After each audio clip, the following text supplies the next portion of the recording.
इष्टोपदेशमध्ये 3रा श्लोक चालू आहे. काय सांगितलं होतं त्याच्यात? व्रत केला तर चांगली पर्याय मिळते. म्हणजे ऑब्वियस आहे की का व्रतामध्ये काय शक्ती अशी की तुम्हाला चांगली पर्याय मिळते. तर त्यांनी एक काय वाक्य घेतलं की संसारात तुम्ही राहताय तर क्रिया करावे लागतात, पण क्रियेचं फळ नाही आहे. कशाचं फळ आहे? परिणामांचं फळ आहे. धंदा करावा लागतोय तुम्हाला, त्याच्याने पापदंड होतोय का पुण्यबंध होतोय? परिणामाने होतो. तुम्ही काय करताय ना त्याच्यामध्ये परिणाम कसे जोडता त्याच्या अनुसार पाप आणि पुण्य आहे. नाहीतर मागं सांगितलं होतं ना, कत्तलखान्यामध्ये काम करणारा पण, त्या दुकानात बसणारा पण दान करतो, त्याला पुण्य का पाप? म्यूट. त्याला पुण्य का पाप? तो धर्म भावनेने करतोय तर त्याला आहे प्लस पॉईंट, पण चुकीच्या मार्गाने कमवतोय तर तुम्ही कसं कमवताय? चांगलंच ना, चांगल्या मार्गाने कमवताय. एकटा पुढे बसले, मागे सगळे चार वेगळे. म्हणजे शेवटी परिणाम मॅटर्स. तुम्ही कुठल्या परिणामांनी कार्य करताय, क्रिया करताय, त्याच्यानुसार त्याचं फळ मिळतं. म्हणूनच इथं सांगतायत की नुसतं व्रत केला म्हणून नाही जाणार आहे देवगतीला, त्याच्याबरोबर त्याचे परिणाम आहेत. नाहीतर पंचम काळाचं स्वरूप काय सांगितलंय? करोडो मुनी नरकाला जाणार आहे तिथून, भविष्य आहे असं. का? मग मुनी काय बिनाव्रताचे असतात का? मुनिव्रत म्हणजे तर सकल त्यागी आहेत, सकल संयमी आहेत. मग तरीसुद्धा असं का? इथं तर सांगताय व्रत केलं तर देवगती मिळते, आणि मुनी तर महाव्रती आहेत, आणि ते कसं काय मग नरकाला जाणार? म्हणून सांगितलं मागं परिणाम, त्याचं इफेक्ट आहे सगळा, त्याचं फळ आहे. जे काय परिणाम असतात त्याच्यानी मिथ्यात्व आहे, तर त्याच्या निमित्तामध्ये नियमाने दुर्गतीला जाणार.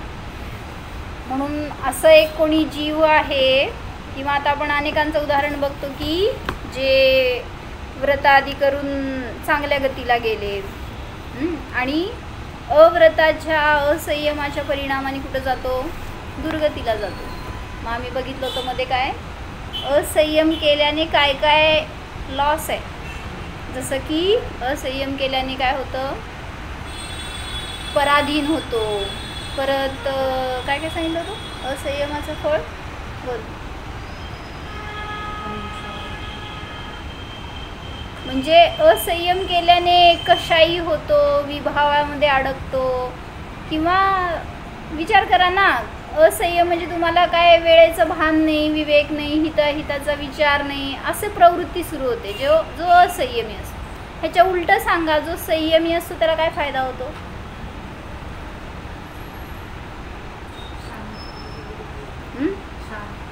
शांत स्वभाव असतो. बरं. संयमाची रुची वाढते. बरोबर आहे. अजून संयमी लोकांचं सांगितलं होतं ना, आदर करतो.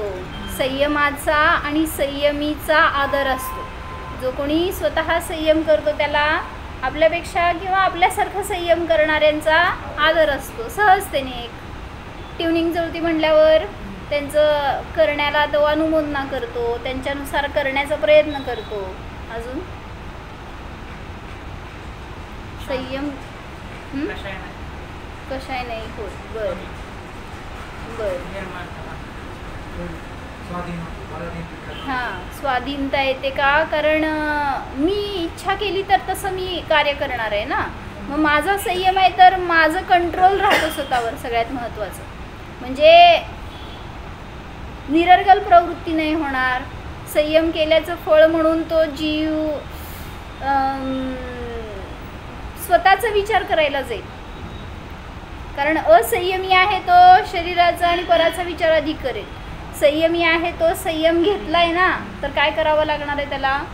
का घेतलाय, कधी घेतलाय, कुठला घेतलाय, तो कसा पाळायचा, ह्याचं चिंतनामध्ये निरंतर राहतोय तर स्वतःकडे येणार थोडंसं तरी. म्हणून संयमाचं फळ हे स्वाधीनता येते, किंवा त्याला धर्माची रुची लागेल ह्याच्या निमित्तामध्ये.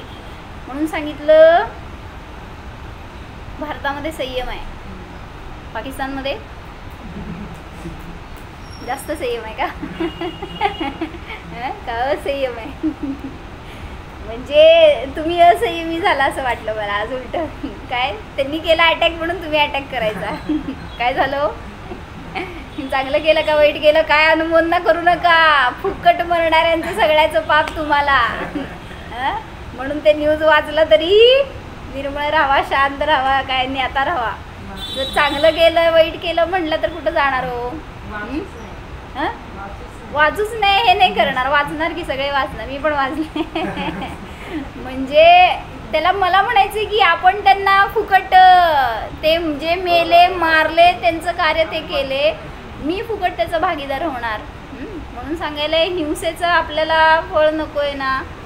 मग असं एकदा मागं सांगितले होते, कोण जयंती काका म्हटले होते हो, ह्याच्यात आले होते फलटणमध्ये अम्मांकडं.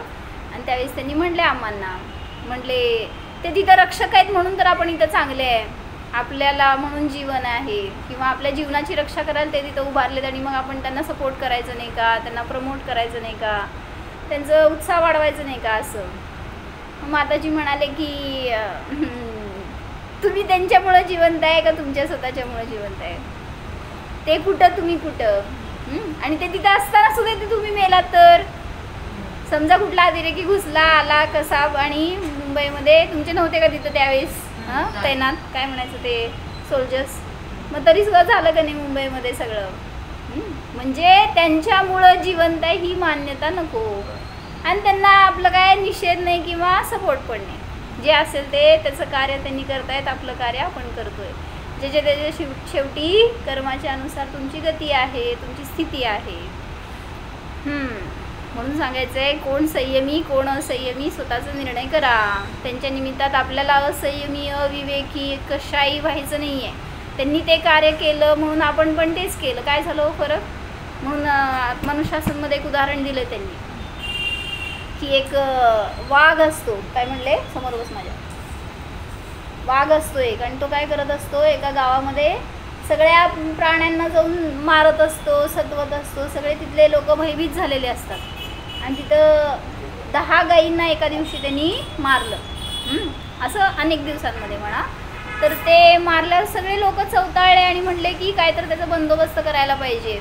आणि मग ह्या सगळ्यांनी काय केलं, एक शिकारी घेतला आणि त्या शिकारीने काय करायचं, त्याचा शिकार करायचा. मग तिथं विचारलं आचार्यांनी, म्हटले त्या वाघाने 10 गायींना मारलं आणि तुम्ही काय करताय? 10 जण मिळून एका वाघाला मारायचं. म्हणजे मला म्हणायचंय वाघाने जे केलं तेच तुम्ही करायलाय, तुम्हाला काय करायचं? मग तेच सांगायचं ना. इथं पण पाकिस्तानींनी काय केलं, इंडियन्सना मारलं पहलगाममध्ये. तुम्ही काय करताय? मी पाकिस्तानी झाला का इंडियन झाला? मारलं नाही का? किती जण मेले म्हणून आले की त्याच्यामध्ये? मेले ना. होय, काय सपोर्ट करायला सगळी सगळ्यांना. त्याला त्यांचं वकील पत्र घेतलं का काय? येथील शोधत मोदी कोण आहेत फॉलोअर्स म्हणून बघायला. म्हणजे त्यांनी जे काय केलं ते हिंसा आहे. मरू दे नाही तर नाही मरू दे, हिंसेचं कार्य केलं ना. हां, हिंसा आहे. त्याचं कार्य काय, बॉम्बचं कार्य काय, तुमच्या हिंसक आहे ते. त्यामुळे तुम्ही ते टाका, मरू दे नाही तर नाही मरू दे, मेल्याचं दोष आहे तुम्हाला. म्हणून सांगितलं की आपण त्यांनी केलं म्हणून आपण करायला गेलो तर चुकलं. म्हणून त्यांनी न करता करायचं का? म्हणजे आपलं उद्देश हा नसावा की त्यांच्यामुळं आपण तसं कार्य करायला पाहिजे. तर आपण पण संयमी झालो, विवेकी झालो आणि त्याचं फळ आपल्याला भोगावं लागणार. तर पुराणातलं एक उदाहरण बघत होतो आम्ही की संयम केल्याचं फळ काय म्हणतो भैया, काय म्हणतो बोल ना.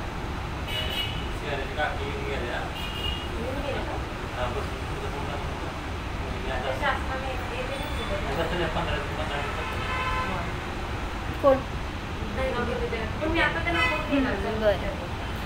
तर आम्ही मृगसेन धीवरची कथा बघत होतो. कशासाठी? हां, म्हणजे त्यांनी एक व्रताचं पालन केलं तर त्याला कसं त्याची प्रगती झाली कोण माहिती आहे, ओळखता का त्याला? इंडियनच आहे होता. मृगसेन धीवर म्हणजे कोळी तो, ज्या कोळ्यांनी 5 वेळा माशाला सोडलं. पहिला आलेला मासा पकडलेला तो सोडायचा असं घेतलं होतं ना, तर त्याची जराशी कथा आपण डिटेलमध्ये बघू काय सांगितलेलं. त्याचं उत्तर भाव पण सगळा सांगितला आहे. काय म्हणते आरवी? उत्तर तर अवंती नावाचं नगर होतं. तिथं मृगसेन नावाचा कोळी होता, जो रोज नदीवर मासेमारी करायला जायचा. आणि एक दिवस योगायोगाने त्याला यशोधर मुनींचं दर्शन झालं, त्यांचा उपदेश मिळाला. त्यांची मुद्रा बघून तो प्रभावित झाला. आणि मग मुनींनी त्याला तोच म्हणाला मुनींना, मला व्रत द्या काहीतरी. म्हणजे भाव कसे होतात बघा ना, संयमीकडे गेला, संयमीच्या सानिध्यात राहिला ना, घ्यायचे भाव होतात. नाहीतर कोण सांगणार आहे असं बाहेर कॉलेजमध्ये, कोण सांगतं तुम्हाला व्रत घ्या बरं का?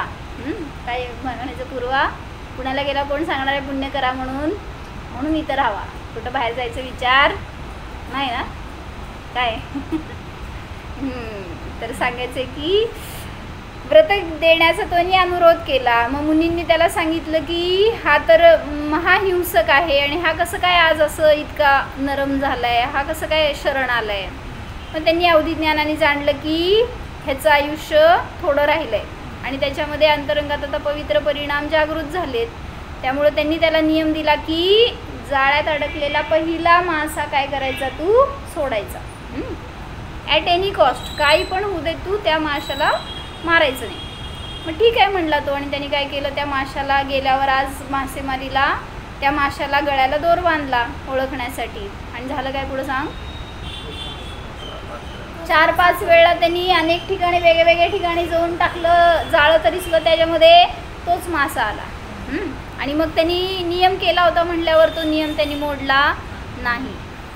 गुरु आज्ञेला समजून त्याने पालन केलं त्या व्रताचं, आणि प्रसन्नतेने ग्रहण केलं ते व्रत त्यांनी. आणि तसं त्याचं यथायोग्य निर्दोष पालन पण केलं. त्यामुळं त्याला त्या आजच्या दिवसामध्ये संध्याकाळपर्यंत काहीच मासे मिळाले नाहीत. त्यामुळं तो रिकाम्या हाताने घरी गेला. आणि चालत असताना त्याच्या डोक्यामध्ये सगळं त्या मुनींचे वचन स्मरण चालू होतं, त्याचं चिंतन चालू होतं. त्यांनी काय मंत्र वगैरे दिलेलं त्याचं तो पठण करत होता. हे सगळं चालू होतं रस्त्याने जाईपर्यंत घरी. आणि गेल्यावर दरवाजा उघडला तर काय झालं, बायकोचा कोप झाला.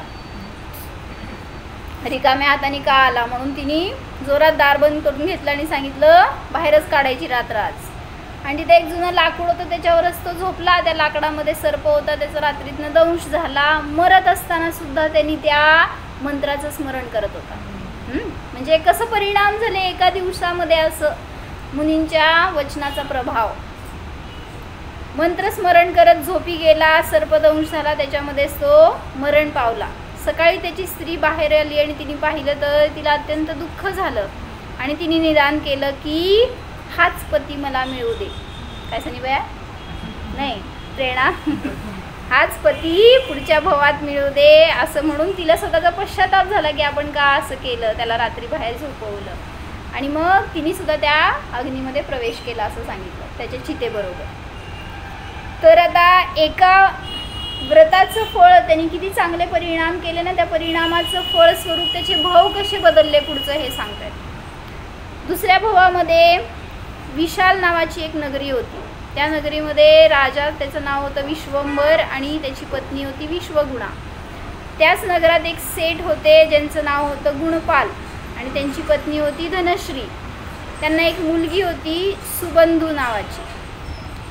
तर मृगसेन नावाचा जो धीवर मेला ना, तो या धनश्रीच्या पोटी जन्माला आला म्हणजे गर्भात आला होता. अजून सेठजी आणि सेठानी त्यांची एक पुत्री होती जी की उपवर झाली होती, तिचं लग्न करायचं होतं आणि त्यावेळेस हा गर्भात आला होता. मंत्री पुत्र होता एक, त्याचं नाव होतं नर्मधर्म.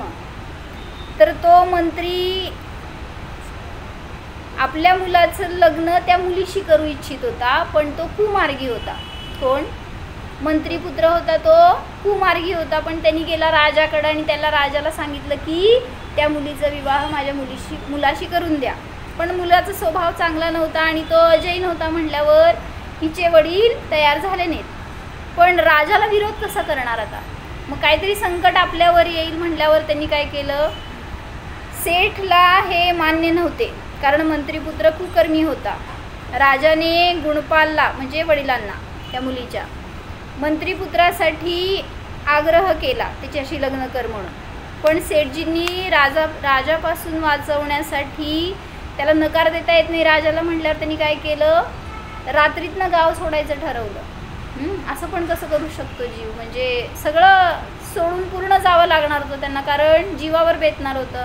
राजाज्ञा उल्लंघन केलं तर फाशी पण देऊ शकेल राजा, जबरदस्ती पुन्हा माझ्या मुलीचा विवाह करेल तिकडं म्हटल्यावर त्यांनी काय विचार केला, सेठजींनी राजापासून वाचवण्यासाठी म्हणून आपल्या गर्भवती पत्नीला आपल्या मित्र श्रीदत्त नावाचा होता त्याच्याजवळ ठेवून काही धन ठेवले तिच्यासाठी आणि त्या मुलीसह तो राज्यातून बाहेर पडला. म्हणजे मुलीचं रक्षण करण्याचं जबाबदारी त्याच्यावर होती पण पत्नीला घेऊन जाऊ शकत नव्हता अशा अवस्थेमध्ये. शेवटी हा राज्यातून पळाला आणि कौशांबी नावाच्या नगरामध्ये जाऊन राहू लागला. श्रीदत्तच्या घरासमोर म्हणजे आता ती त्याच्याजवळ राहू लागली श्रीदत्त मित्राजवळ. पहिला मित्रांनी खूप चांगले वागणूक दिली पण नंतर खर्च वाढायला लागला किंवा काय असेल ते म्हटल्यावर त्याला बोज वाटायला लागला तिचा, गर्भवती पत्नीचा त्या मित्राच्या. त्यामुळं त्याचं बिहेवियर सगळं बदललं तिच्याशी. तो अभिनय करायचा, अनादर करायचा, घालून बोलायचा असं काही. तर नेमकं काय झालं, त्या श्रीदत्तच्या घरासमोर एक श्रावकाचं घर होतं, तिथं 2 मुनी आहारचर्येसाठी आले होते. आणि हे जेव्हा त्यांचं नाव होतं शिवगुप्त आणि मुनिगुप्त. तर मुनिगुप्त मुनींनी धनश्रीला पाहिले, समोरच्या घरातच असणार तर ती तिथं बसली होती, तिचा उदास चेहरा दिसला असा. आणि ते बघितल्यावर शोचनीय दशा तिची दयनीय दशा पाहून ते 2 मुनी एकमेकांशी बोलले. काय, मुनिगुप्त शिवगुप्त मुनींना बोलले, हे प्रभो इतकी दयनीय दशा का झाली आहे ह्यांची, नक्कीच कोणी पापी हिच्या गर्भात आला असणार त्यामुळे तिची अशी दुर्दशा झाली आहे. कोण होतं गर्भात, हा मृगसेन धीवर होता. मुनी शिवगुप्त म्हणाले, नाही तो अभागी नाही, हे अनुमान खोटे आहे. हिच्या गर्भात जिनधर्माचा ज्ञाता प्रबल प्रतापी महात्मा पुत्र जन्म घेणार आहे. तरी पण असं होऊ शकतं ना. कोणाचं झालं होतं, किती जणांचं झालं की सांगा की उदाहरण. चांगला पुण्यवान जीव म्हणताय तुम्ही पण जन्म कुठं झाला हो, जेलमध्ये झाला, स्मशानात झाला, सांगा की कुठं हां गुफेमध्ये झाला सिंहाच्या. चांगले नव्हते का ते, पुण्यवान नव्हते का, पापी होते. म्हणून सांगायचं आहे की प्रबल प्रतापी महात्मा पुत्र जन्म घेणार आहे. मग तिथं त्यांनी भाकीत केलं बरं का. शिवगुप्त मुनींनी मुनिगुप्त मुनींना सांगत असताना हे सगळं ऐकलं श्रीदत्तनी, कोण मित्र. आणि त्या भाकितामध्ये असं आलं की ज्याच्याजवळ राहती ना त्याचा घात होणार आहे. म्हणजे तो मुलगा उद्या स्वतःच्या स्वामीचाच घात करणार, जिथं राहतोय त्या स्वामीचा. आणि हे ऐकल्यावर अजून पण काय काय भाकीत केलं, हा पुत्र राज सन्मानाचा पात्र होणार, जरी वैश्य कुळात जन्म झाला तरी विश्वंभरच्या पुत्रीशी याचा विवाह होणार, म्हणजे राजाच्या मुलीशी विवाह होणार आणि राजवंश याची सेवा करणार, इतका पुण्यवान आहे तो. पण ज्याने याला आश्रय दिला ना त्याचा तो विनाश करणार आहे. आता झालं श्रीदत्त खवळला, म्हटलं मी ह्याचं सगळं करतो हिचं आणि ह्याचा मुलगाच असा निघणार आहे म्हटल्यावर आता काय झालं प्लॅनिंग डोक्यामध्ये, एकतर त्याचा जन्मच होऊ द्यायचा नाही, जन्म झाला तर मारून टाकायचं. कशाचे फळ परिणाम, आयुष्यभर केलेली हिंसा होती ना त्यांनी, त्याचं फळ त्याची हिंसा करण्याचे भाव सुरू झाले होते. श्रीदत्तने हे ऐकून तो तिला आता कोसू लागला, काय म्हणायचं, ओरडू लागला, तिला दोष देऊ लागला की तू इथं नाही राहणार किंवा तुझा बालक जर असाय तर. तिला माहीत नाही ॲक्च्युली ह्याच्यातलं काय, पण तरीसुद्धा त्या बालकाला मारण्याचा त्याच्या डोक्यामध्ये विचार सुरू झाला. पूर्वी श्रीदत्त धनश्रीला दुःखी करे. हां पूर्वी येता ह्याच्यापूर्वी वागणूक त्याची कशी होती, तिला ओरडायचा, काहीतरी दुःखी करायचा येणं केनं प्रकारे. आता काय करायला माहिती का, तिचा जन्म झाल्यावर बालक आपल्याकडे घ्यायचंय ना, चांगली वागणूक देऊ लागला. आता तो तिच्याशी अत्यंत प्रेमपूर्वक व्यवहार करे. काय सांगितलं म्हणून नीतिवाक्य एक, दुर्जन शत्रू अकारण मित्र होतात. दुर्जन आणि शत्रू जे असतात ते उगीच चांगलं वागायला लागले की समजून घ्यायचं, काय दाल में कुछ काला है, दाल ही काली आहे. तर तिथं अशा रीतीने दिवस गेले आणि एक दिवस पुत्र जन्म झाला. आणि ते जन्म झाला की ती मूर्छित झाली होती. त्याचा फायदा उचलून त्यांनी काय केलं, सांगितलं की बाळ मृतकच जन्माला आलं होतं असं. म्हणजे आईला माहीतच नाही आहे, पण इतका तेजस्वी बालक होता तो बालक आपला घात करणार आहे हे डोक्यात विचार आला की त्याच्याबद्दलची दयाच गेली श्रीदत्तची. आणि त्याला मारायचे ठरवले आणि सगळ्यांना घोषणा केली की बालक मृतच जन्माला आलं होतं. आणि त्यांनी एका भंगीला पैसे दिले आणि मारायला सांगितलं. बस ह्याच्या पुढं त्यांनी काय बघितलं नाही. नेले, पण त्याचे तेज पाहून तो जो भंगी होता त्यांनी काय केलं, दयेने फक्त सुरक्षित स्थानी सोडलं आणि परत आला. कशाचं फळ, पहिल्यांदा मासा सोडला ना फर्स्ट टाईम, त्याचं फळ फर्स्ट टाईम त्याची रक्षा झाली. असे 5 टाईम सांगणार आहेत त्यांनी कसं त्यांनी स्वतः रक्षण केलं स्वतःच्या परिणामाने. सुरक्षित स्थानी सोडून तो परत गेला, कोण भंगी असेल. मग झालं काय, इकडं श्रीदत्तची बहीण आणि तिचा पती असतो इंद्रदत्त सेठ. ते दोघं पती पत्नी निपुत्रिक असतात, त्यांना बाळ नसतं. आणि ते नेमकं थांब, ते जिथे सोडलं ना त्या मुलाला त्याच्या पुढच्या गावात ते राहत असतात. आणि ते आले, ते याच्याकडे येत असताना त्याच रस्त्याने येत होते. कोइन्सिडन्स कसा असतो. म्हणजे आता ते गाव बिव सांगितलं नाही मी, आपलं एक सांगितलं. पुण्याने काय झालं, इंद्रदत्त माल विकून जाताना रस्त्यात ग्वाल्याच्या द्वारे त्याला ही न्यूज मिळाली की एक अनुपम सौंदर्य असलेला तेजस्वी बालक तिथं आहे. हे त्याला समजलं की तो तिथं बघायला गेला आणि त्या बालकाला बघून मोहित झाला. इतकं सुंदर आणि इथं एकटा आहे, कोणी नाही आहे म्हटल्यावर त्यांनी त्याला घरी आणलं. जसे डोळे प्राप्ती झाली असताना आंधळ्याला व हरवलेले मणी प्राप्त झाला असताना मणिधर सर्पाला सुख होते, तसे प्रसन्नतेने सेठजींनी त्या पुत्राचे नाव धनकीर्ती ठेवले आणि आपल्या स्त्रीला सांगितलं हा आपला मुलगा आहे आजपासून. त्यांच्याकडं संतान नव्हतं म्हटल्यावर चांगलं त्याचं लालन पालन सुरू झालं. उत्सव केला त्यांनी, दान दिलं.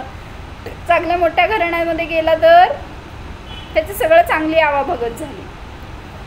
पूर्व उपार्जित पुण्यप्रभावाने आपत्ती ही संपत्ती रूप होते. ज्या घरात होता तिथं आपत्ती होती उलट श्रीदत्ताच्या घरामध्ये, पण ही संपत्ती मिळायची होती म्हणून आपत्ती पण भोगावी लागती थोडीशी. काय कळायला तुम्हाला तुमच्यासाठी, जेव्हा केव्हा संकट येणार ना समजून घ्या पुढं काहीतरी चांगलं घडणार आहे. म्हणून संकटही काय म्हणतात जीवनाला बदल देण्यासाठी येतात. आपण त्या संकटांमध्ये स्थिर राहायला पाहिजे, एवढीच आपली परीक्षा त्यावेळेस आहे.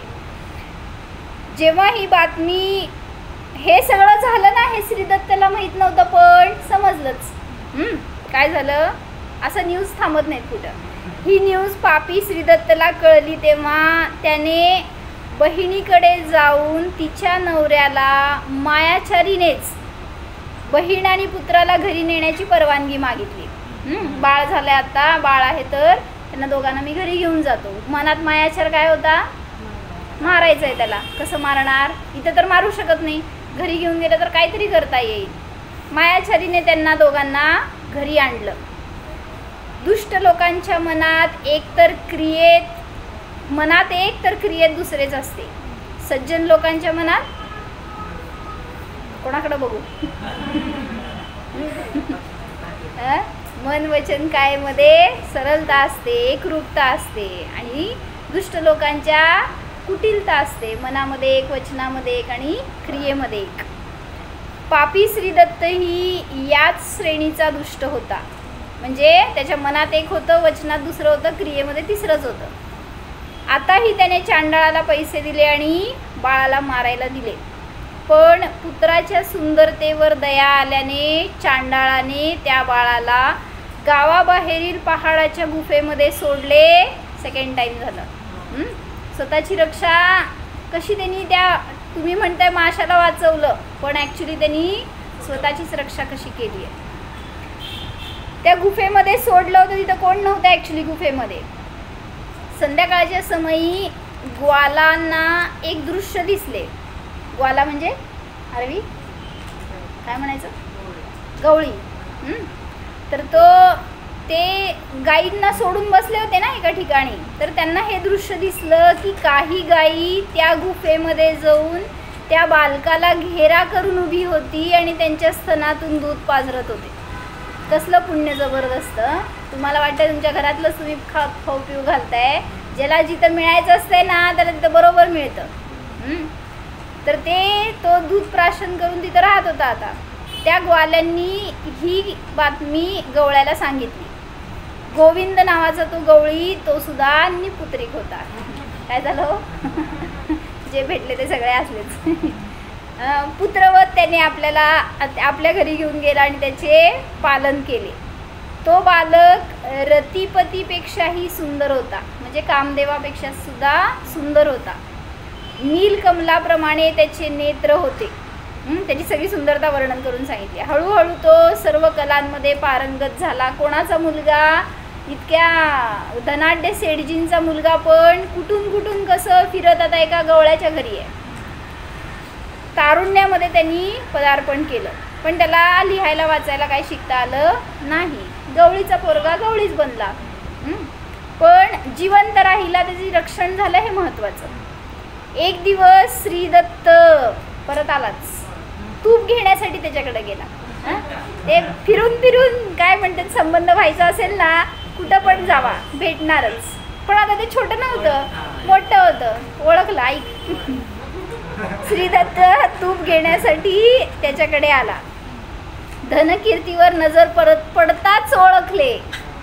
काय सूक्ष्मदृष्टी असेल. नाही रे, त्या सगळं नव्हतं. शंका आली तर त्यांनी लोकांकडून सगळ्यांकडून विचारपूस काढून त्याचं निरसन करून घेतलं आणि खात्री पटली की हा तोच आहे. पुन्हा मारायसाठी षडयंत्र केलं. श्रीदत्त गोविंदला आज्ञा मागितली. मला एक अत्यंत महत्त्वाचे काम आहे. मी इथं तूप घ्यायला थांबलोय ना, तर मला एक काम आठवलंय. तू काय कर, तुझ्या पुत्राच्या द्वारे माझ्या घरी हे एक पत्र दे, जे की घरी त्या लोकांना मिळेल लवकर. गोविंदने लगेच सांगितलं, ठीक आहे. सेठजींची आज्ञा म्हटल्यावर बोलवलं पोराला आणि त्याला आज्ञा दिली की तू हे पत्र त्यांच्या घरी नेऊन दे. दुष्ट लोकांच्या दुष्टतेचा पत्ता लवकर लागत नाही. पत्रात लिहिले होते, पुत्र महाबल.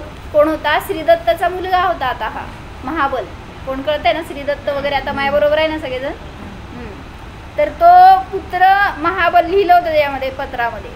हा पत्रवाहक भविष्यात आपल्या कुळाला भस्म करणार आहे. ज्यांनी पुत्र आणले ना, तो पुत्रवाहक. तर सामर्थ्यशाली झाल्यावर हा आपला नाश करणार आहे, म्हणून तू त्याला आत्ताच मारून टाक, सावधानीने, बरं का. असं त्यांनी सगळं त्यामध्ये पत्रात लिहिलं आणि ते पत्र त्याच्याबरोबरच पाठवलं. माहिती होतं की याला लिहायला वाचायला येत नाही. म्हणजे आपणच आपल्या काय म्हणायचं हत्यार मारायचं न्यूज घेऊन चाललोय असं. आवाज करू बेटा. धनकीर्तीने गळ्यातील हाराबरोबर त्याला बांधले आणि रस्त्यामध्ये जात असताना आता चालत चालत विश्रांतीसाठी म्हणून एका झाडाखाली थांबला. तिथं त्याला झोप लागली आणि झालं काय, तिथं अनंगसेना नावाची वेश्या फुले घेण्यासाठी आली होती. तिची दृष्टी पडली तर सुंदर होता तो, तेजस्वी होता म्हटल्यावर ती त्याच्या जवळ आली आणि त्या गळ्यात काहीतरी लटकतंय म्हटल्यावर तिने ते काढलं, वाचल्यावर तिला समजलं की ज्यांनी हे गळ्यात पत्र बांधले तो अत्यंत निष्ठुर आहे. हा विचार करून तिने एक उपाय काढला. ते अक्षर मिटवून काजळाने तिने काय केलं, त्याच्यावरचा सगळा मॅटर बदलला. काय लिहिलं होतं आधी, काय लिहिलं होतं सांगा बघू, पत्र पाठ झालंय का? हां, नाश करणार आहे तर याचा तू नाश करून टाक, असं त्यांनी सांगितलं होतं. तर हिनी सगळं मॅटर बदलून काय लिहिलं, या पुत्रवाहकाबरोबर अतिशीघ्र श्रीमतीचा विवाह करा. म्हणजे तिची पोरगी, आता त्याची पोरगी, म्हणजे त्या श्रीदत्तची पोरगी श्रीमती. तिला कसं माहिती होतं बरं, लिहिलं बरं का. तर या पत्रवाहकाबरोबर शीघ्र श्रीमतीचा विवाह करा. सुयोग्य महाभाग्याने याची मला गाठ पडली आहे किंवा मिळालाय हा, तर माझी प्रतीक्षा करू नको. मान सन्मानाने सगळं याचं स्वागत कर आणि लवकर लग्न उरक, असं म्हणलं आणि ते बांधून टाकलं. कोण होतं ते जीव? मासा, अनंगसेना जी होती ना ती, म्हणजे त्या माशाचा जीव होता जो की त्याला वाचवलं. त्याचं फळ किती वेळा झालं? तिसऱ्यांदा झालं का? मोजा लागला तुम्ही? बरं. ते पत्र गळ्यात बांधले आणि ती निघून गेली. कुमार शीघ्रतेने श्रीदत्तच्या घरी पोहोचला. पत्नीला आणि महाबलला फार आनंद झाला ते चिठ्ठी वाचून. त्यांना काय माहिती आहे ना बिचारे, त्यांनी काय केलं, नवऱ्याची आज्ञा आहे म्हणल्यावर लगेच तंतोतंत पालन, श्रीमतीशी लग्न करून टाकलं. श्रीमती म्हणजे कोण होती? आधी कोण होती हो? आधीच्या मासती वेश्या होती. श्रीमती म्हणजे त्या धीवरची बायको होती. धीवरची बायको तिने सांगितलं होतं ना की हाच पती मला मिळू दे, आठवलं ना? बायका बरोबर आठवलं. श्रीदत्तला हे कळले तर पुन्हा तो अत्यंत दुःखी झाला. काय करायचं काय होतं आणि झालं काय? अत्यंत दुःखी झाला. दुष्ट विचार पुन्हा त्याच्या डोक्यामध्ये आले आणि आता चौथा प्लॅन सुरू झाला. त्याचा रस्त्यातच त्याचा विचार सुरू झाला. गावाबाहेर पार्वती मंदिर आहे, त्या मंदिरामध्ये एका मनुष्याबरोबर बसून त्यांनी सगळं हे कट रचला. पण तरी सुद्धा कुळाचा नाश करणार आहे ना सगळ्या म्हणल्यावर, घरी येऊन त्यांनी कुमाराबरोबर मंदिरात सामग्री देऊन पाठवले. कुमार म्हणजे हा धनकीर्ती, म्हणजे मृगसेनचा जीव. त्याच्याबरोबर हे मंदिरात सामान नेऊन दे म्हणून त्याच्याबरोबर पाठवलं. घरी येऊन कुमाराबरोबर सामग्री मंदिरात पाठवली. धनकीर्ती आज्ञाधारी होता, तो निघाला.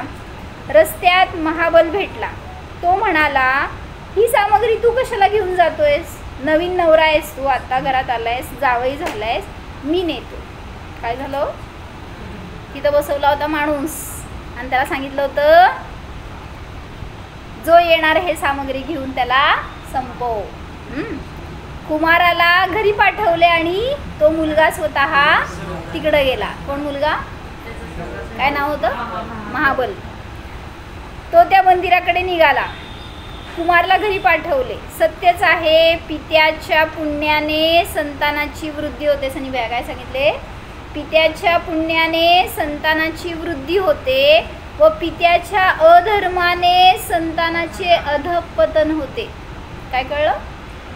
तुमचं जे काय होतंय ना चांगलं वाईट उदय, त्याच्यामध्ये थोडासा पित्याचा पण पुण्य पापाचा मेळ असतो काय ना काय.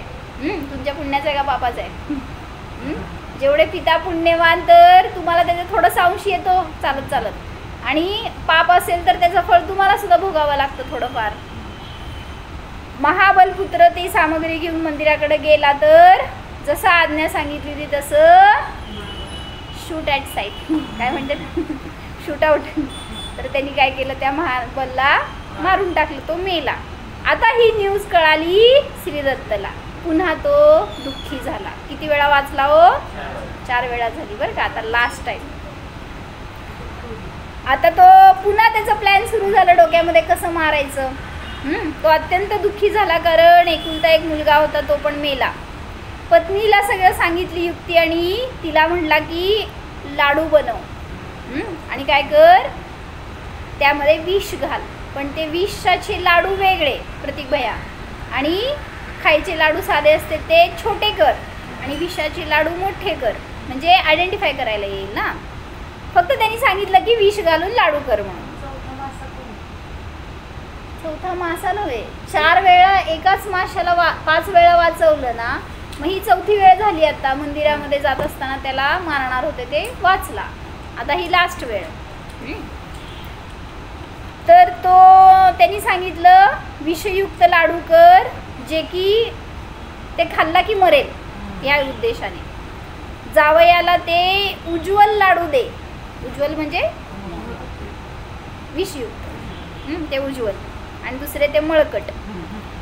आणि ते सगळं तिने आणून भरून समोर ठेवलं जावयाच्या समोर. आणि तिथं होती श्रीमती, कोण, त्याची बायको धनकीर्तीची. आणि ती म्हणाली की हे दोघं ठेवून गेले आतमध्ये. ती म्हणाली असले लाडू वडिलांना कसे द्यायचे मळकट. काय केले, तिला ते वाढताना लाज वाटू लागली. तिने लाडू उलटले. लाडू खाताच श्रीदत्त ऑन द स्पॉट मेला. म्हणजे इतकं जहरीलं विष होतं त्याच्यामध्ये की त्यांना दुसरा काही प्रयोग करावाच लागला नाही. ते मोठे लाडू खाऊन त्याला माहीत नव्हतं कुठल्या लाडूमध्ये आहे, फक्त जावयासमोर ते लाडू ठेव एवढंच सांगितलं होतं. ते मातेला माहीत नाही की मुलींनी बदललेत. काय म्हणतो बया, मदत करणार होतास का जाऊन. मातेने हे पाहताच ती सुद्धा दुःखी झाली आणि विलाप करू लागली. तिने सुद्धा एक लाडू खाल्ला आणि ती पण तिथं संपला का नाही हो कुळ. मुलगा मेला, नवरा मेला, बायको मेली, सगळं संपलं गेलं. तिने दुसरं लाडू खाल्ला आणि ती पण मेली. अजून मुलगी आहे थांबा. तर ती बायको पण मेली. दुसऱ्याच्या वाईट चिंतनाने तुमचे निश्चितच वाईट होणार. धनकीर्तीची प्रतिष्ठा व शीतलताची न्यूज म्हणजे ते सगळं त्याचं सगळं झालेली घटना राजापर्यंत पोचली. कोण राजा, नाव सांगितलं तर जिंकला.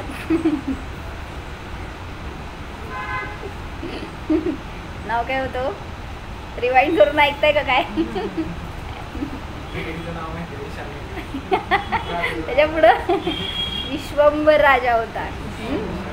तर त्या विश्वंभर राजाला ही सगळी बातमी कळाली की तो इम्प्रेस्ड आणि काय केलं, आपल्या पोरीचं लग्न करून टाकलं.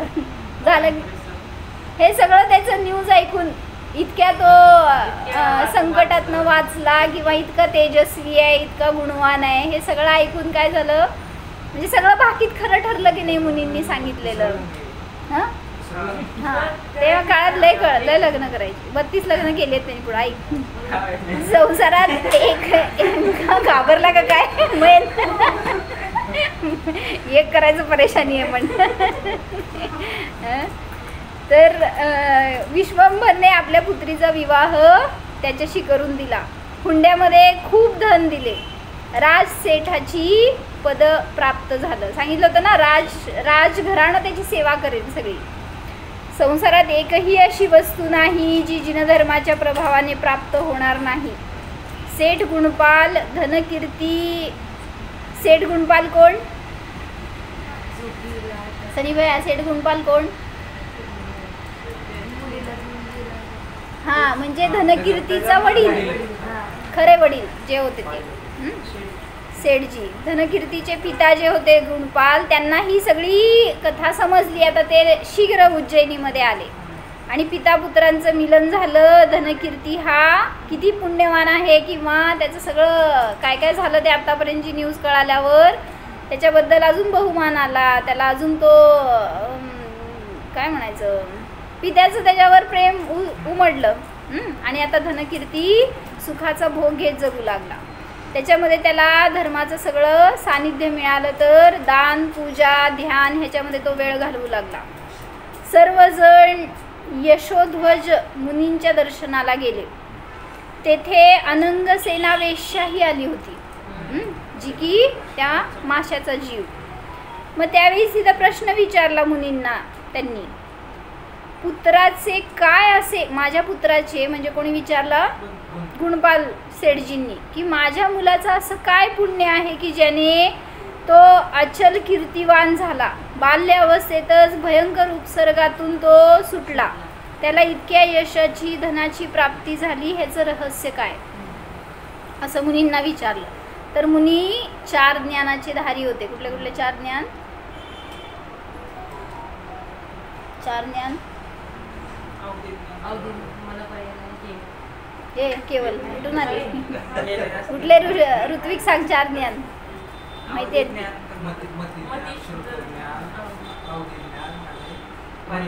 4 ज्ञान झाले तुला. 4 ज्ञानाची प्राप्ती होती त्या मुनींना. मती, श्रुत, अवधी, मनपर्यय. केवल ज्ञान ज्यांना असतं त्यांना एकच असते, बाकीचे नसतात. काय सांग 4 ज्ञान? मती, श्रुत, अवधी, मनपर्यय. बोला. हां अरे काय आरवी कुठले 4 ज्ञान? मती ज्ञान, श्रुत ज्ञान, अवधी ज्ञान, मनपर्यय ज्ञान. काय असतं ते? काय तर असतं ते सगळं शिक बरं का. तर ते 4 ज्ञान ज्यांना असतात ना, ते तू समोर बसली ना त्यांच्या, ते तुझं सगळी हिस्ट्री आणि सगळी स्टोरी सांगणार. असे ते स्टोरी सांगायला लागले. संपूर्ण पूर्वकथा त्यांनी वर्णन करून सांगितली. केव्हापासून? माशाच्या जीवापासून.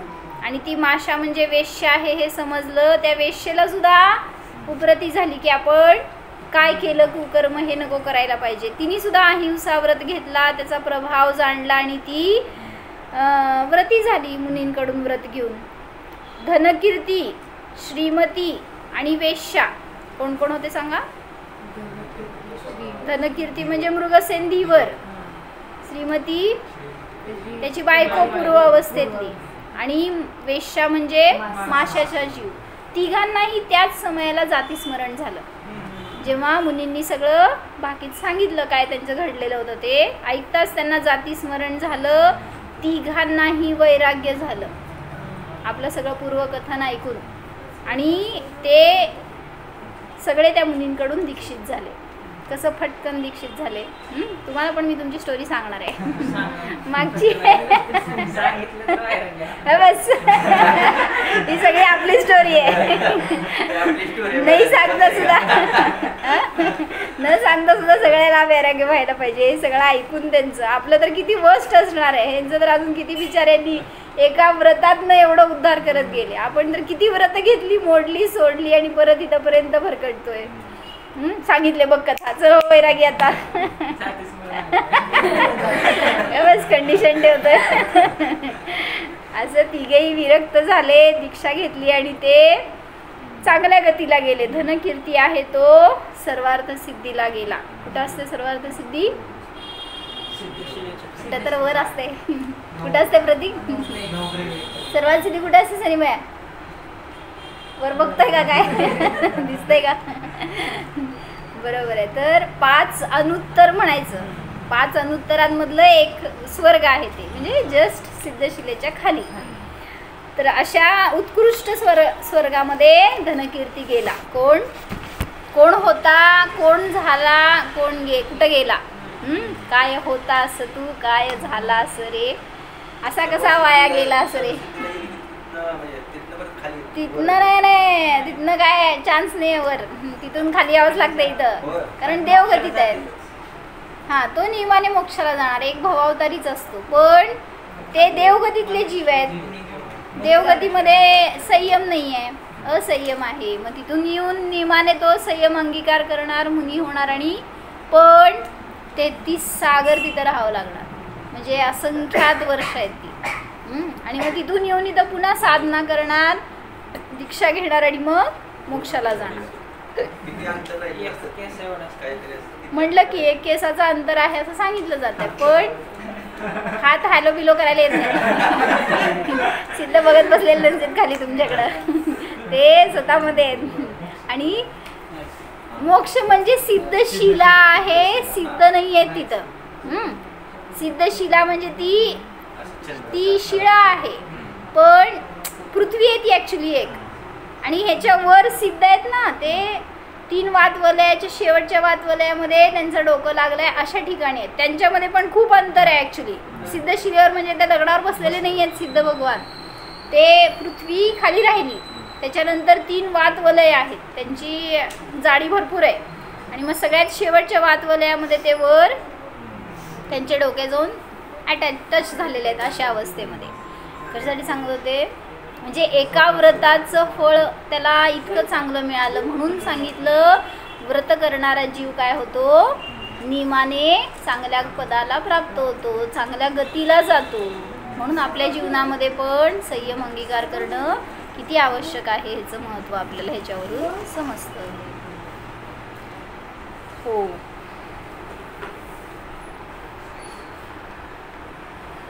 जाणं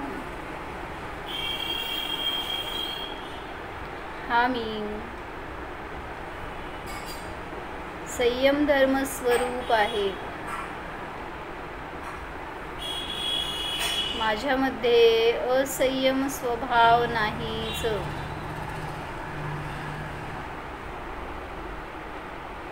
ज्ञान गुणवाला जीव जाणा, विवेक संपन्न जीव जाणा,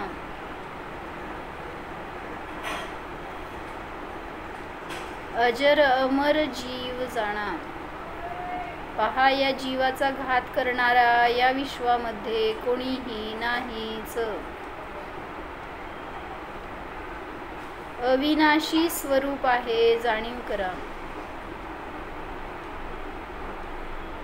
मी कोणाला वाचवणारा नाही, मारणारा नाहीच, मात्र ज्ञाता द्रष्टाच आहे. मी आहेच.